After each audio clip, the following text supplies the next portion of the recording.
I am Diane Hamilton, and today I am going to share with you some gold nuggets, excerpts from a conversation with Pat Richards. This is what she had to say. One of the things that for me was the most painful thing about coming out of codependency, because I truly care about people, was not to take on their pain. Someone once said to me, "You must know where you stop and where other people start." It took years for me to finally understand that. Settle this in your heart. Stop looking at what you think is and start looking at what God wants you to see. Don't take on someone else's pain. We are in control of our own lives, not anyone else's. It doesn't mean I don't care. It just means that I realize where my priority needs to be, what I'm responsible for at that moment. Remember, you are in control. A very passionate and compassionate person will feel other people's pain, and that in itself is not a bad thing. You can't let their pain become your pain. The one thing that codependency always creates is pain and resentment, always. People can never live up to our expectations, never, and they shouldn't have to unless they've agreed to. That's called a commitment.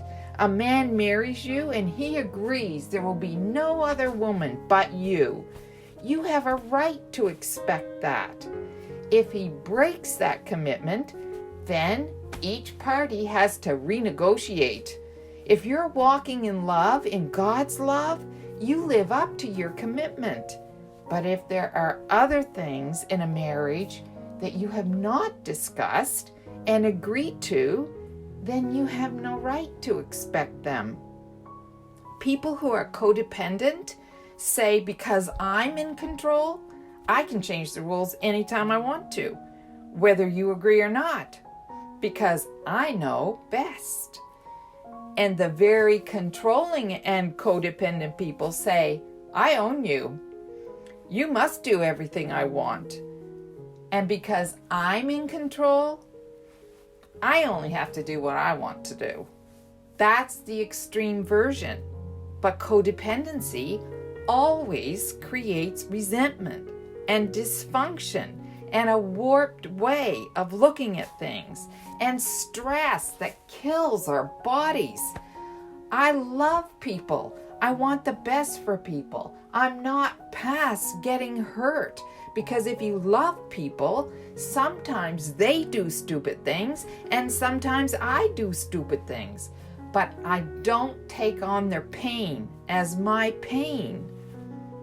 Leaving codependency is almost like leaving your skin behind. It's who we are. We don't think about it because that's what we've always done. And we find the life situations that continue that lifestyle because that's what we're comfortable with. And then you throw religion in there and we've got preachers telling us we're going to hell if we don't submit. Just continue to open your heart and be aware of when you take on things that aren't yours to take on, whether it's pain or responsibility that just doesn't belong to you. If you don't, it will kill you. Codependency is designed to kill. Kill love, kill relationships, kill your body, trying to be everything to everybody. This story sums it up really well. I wish it was mine. It's so good. Here's the story. My mom had a lot of problems. She did not sleep and she felt exhausted. She was irritable. She was grumpy and bitter. She was always sick until one day, suddenly she changed. The situation was the same, but she was different. One day my dad said to her, "I've been looking for a job for 3 months and I haven't found anything. I'm going to have a few beers with my friends." My mom replied, "It's okay." My brother said to her, "Mom, I'm doing poorly in all my subjects at university." My mom replied, "Okay, you'll recover. And if you don't, well, you repeat the semester, but you pay the tuition." My sister said to her, "Mom, I hit the car." My mom replied, "Okay, daughter, take it to the workshop, find out how to pay for it, and while they fix it, get around by bus or subway." Her daughter-in-law said to her, "Mother-in-law, I've come to spend a few months with you." My mom replied, "Okay, settle in the living room couch and look for some blankets in the closet." All of us at my mom's house gathered, worried about these new reactions. We suspected that she had gone to the doctor and she was prescribed some pills of, I don't give a damn, about 1,000 milligrams. She would probably also be ingesting an overdose. We then proposed to do an intervention for my mother to remove her from any possible addiction she had towards some anti-tantrum medication. But that was not the case, to our surprise. When we all gathered around her, my mom explained, "It took me a long time to realize that each person is responsible for their life. It took me years to discover that my anguish, my mortification, my depression, my courage, my insomnia, and my stress, they didn't solve their problems, but they aggravated mine.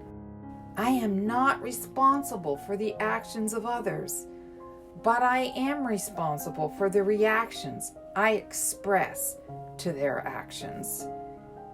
Therefore, I came to the conclusion that my duty to myself is to remain calm and let each one solve what corresponds to them. I've taken courses in yoga, meditation, miracles, human development, mental hygiene, vibration, neuro-linguistic programming, and in all of them I've found one common denominator. Finally, they all led me to the same point, and it is that I can only interfere with myself. You have all the necessary resources to solve your own lives. I can only give you my advice if you ask me, and it depends on you whether or not you decide to follow it or not. So, from now on, I'm ceasing to be the receptacle of your responsibilities, the sack of your guilt, the laundress of your remorse, the advocate for your faults, the wall of your lamentations, the depository of your duties, who should solve your problems or be your spare tire every time to fulfill your responsibilities. From now on, I declare all of you are independent, you're self-sufficient adults. Everyone at my mom's house was speechless. From that day on, the family began to function better because everyone in the house knows exactly what it is that they need to do. The author, a happy woman.